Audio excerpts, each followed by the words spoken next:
시공을 초월한 플라톤과의 인터뷰. 고요한 숲길을 걷다가 문득 발길이 닿은 이곳은 이끼 낀 돌기둥과 유난히 푸른 올리브 나무가 어우러진 그리스풍 정원이다. 시공을 초월한 어느 순간 나는 전설로만 전해지던 아카데미아의 기운을 느꼈다. 그때 머리가 벗겨지고 곱슬거리는 하얀 수염을 지닌 노인이 나무 그늘에서 걸어 나왔다. 그의 눈빛은 진지하면서도 묘한 온기를 머금고 있었다. 나는 직감했다. 서양 철학의 기틀을 마련한 전설적인 인물 플라톤이다. 내가 그를 붙잡고 인사를 건네자 그는 은근한 미소로 답했다. 플라톤, 이리도 먼 길을 왔군요. 아마 당신이 여기에 올 만한 이유가 있으리라 생각합니다. 제 아카데미아는 이미 오래전에 사라진 줄 알았는데 이렇게라도 남아있다니 반가운 일입니다. 성필원, 플라톤 선생님, 안녕하십니까? 원래 이름이 아리스토클레스였다고 들었습니다만 제가 찾은 기록에서는 플라톤이란 이름으로만 불리고 있더군요. 혹시 플라톤이 별명인가요? 플라톤? 네. 어릴 적에 레슬링을 배웠는데 어깨가 넓다고 해서 붙은 별명이 플라톤이었지요. 그 별명이 워낙 익숙해지다 보니 사람들에게 철학자로서도 그 이름으로 알려지게 되었습니다. 나는 기원전 427년경 아테네 귀족 가문에서 태어났습니다. 어쩌면 부유하고 유서 깊은 배경 덕에 일찍부터 문학, 음악, 체육 등 다양한 분야를 접할 수 있었을 테지요. 그러나 내 삶을 바꿔놓은 결정적 계기는 20살 무렵 소크라테스를 만나게 되었다는 사실입니다. 소크라테스라 하면 너 자신을 알라는 경구로 유명한 대철학자이지요.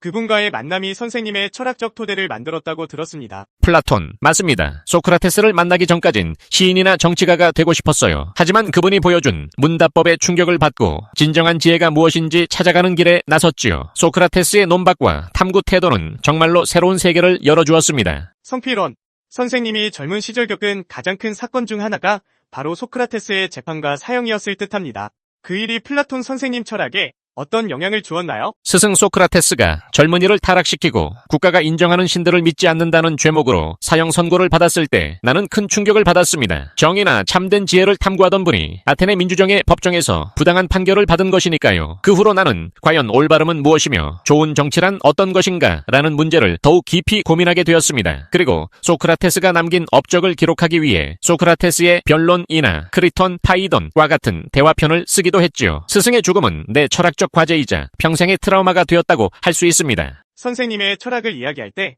가장 핵심이 되는 것이 이데아론이라 할 수 있습니다.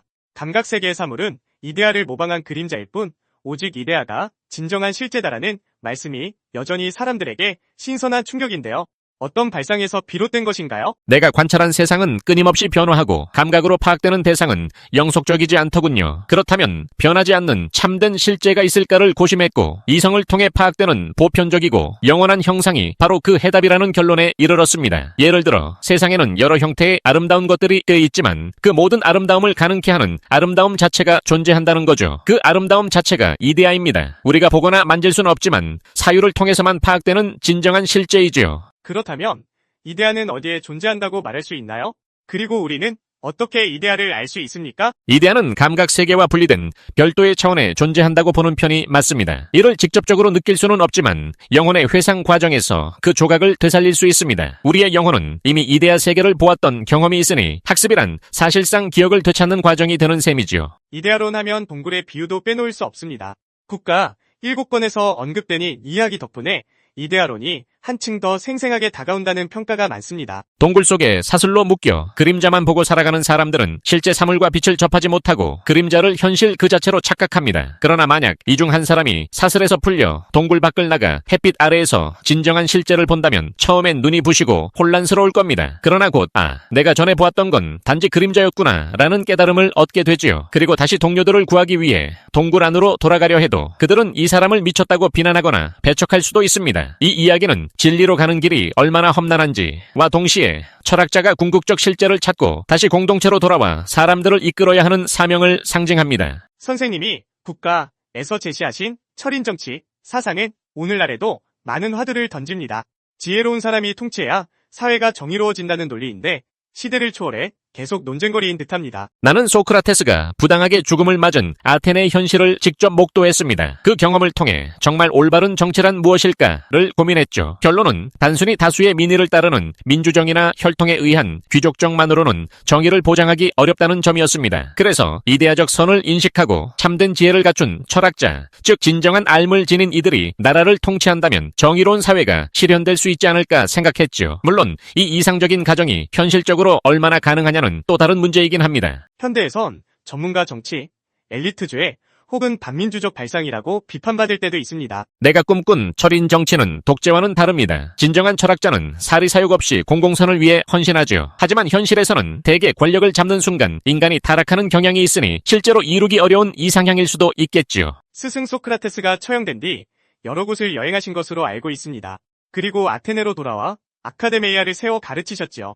이곳이 오늘날 아카데미라는 말의 어원이 되었다고 들었습니다. 맞습니다. 시칠리아의 시라쿠사에 가기도 하고 이집트 등지를 돌며 정치적 철학적 경험을 쌓았지요. 그리고 아테네에 정착해 히파르쿠스의 정원이었다고 전해지는 아카데메이아에서 제자들을 가르쳤습니다. 그 중에는 훗날 여러 사상가와 정치가가 배출되었고 특히 아리스토텔레스가 가장 유명하겠지요. 나는 교육을 통해 지혜로운 통치자를 길러내고 싶었지만 역설적으로 제자들이 각자의 길에서 다른 생각을 펼치는 걸 지켜보며 학문의 다양성과 고민도 느낄 수 있었습니다.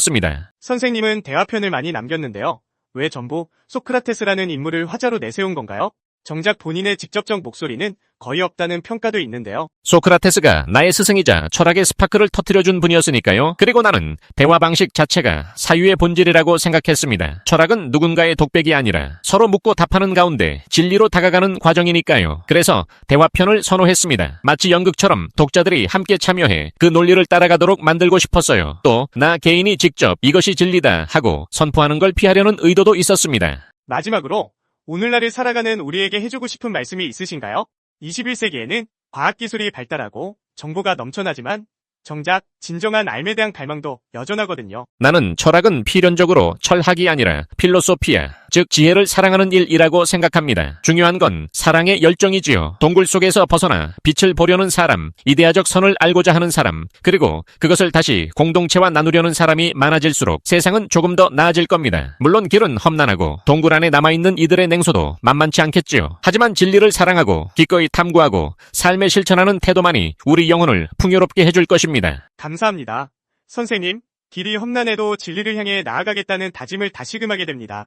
선생님의 저술들을 통해 그리고 오늘 이 자리에서의 가르침을 통해 많은 영감을 얻었습니다. 나 역시 당신의 시대에 어떤 철학이 꽃 피어나고 어떤 이데아가 구현될지 궁금하군요. 부디 사유를 멈추지 마시고 질문을 게을리하지 말길 바랍니다. 소크라테스가 늘 그랬듯이 질문 속에 진리의 씨앗이 숨겨져 있으니까요. 플라톤은 미소를 지으며 다시 고즈넉한 나무 그늘 아래로 걸어갔다.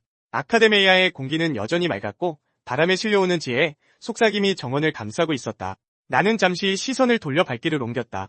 동굴의 비유에서 말하던 사슬이 채워진 인물은 아니었지만 여전히 우리는 각자 한계와 편견에 묶여 있을지도 모른다. 그럼에도 플라톤의 목소리는 끊임없이 다짐하게 만든다. 무지를 인정하는 데서 학문이 시작되고 문답을 통해 진리에 다가간다. 이 한마디가 비록 고대 그리스의 한 철학자로부터 전해졌을지라도 21세기를 살아가는 우리에게 여전히 유효한 부름이다. 지혜에 대한 끝없는 사랑을 품고 동굴 밖을 향해 한 걸음씩 내딛는 우리 모두가 되기를. 그것이 바로 플라톤이 남긴 철학의 빛이 아니겠는가. 철학 증명 문제. 왜 성필원이 세상에 존재해야 하는가? 왜 무가 아니고 유여야 하는가? 세상에 성필원이라는 존재가 없다고 가정해보자. 그렇다면 아무런 법칙도 존재하지 않을 것이다. 결국 법칙도 어떤 것이기 때문이다. 아무 법칙도 존재하지 않는다면 모든 것이 허용될 것이다. 모든 것이 허용된다면 무는 용납되지 않을 것이다. 따라서 무는 그 자체를 용납할 수 없다. 그러므로 성필원은 이 세상에 존재해야 한다. 철학 문제 증명 끝.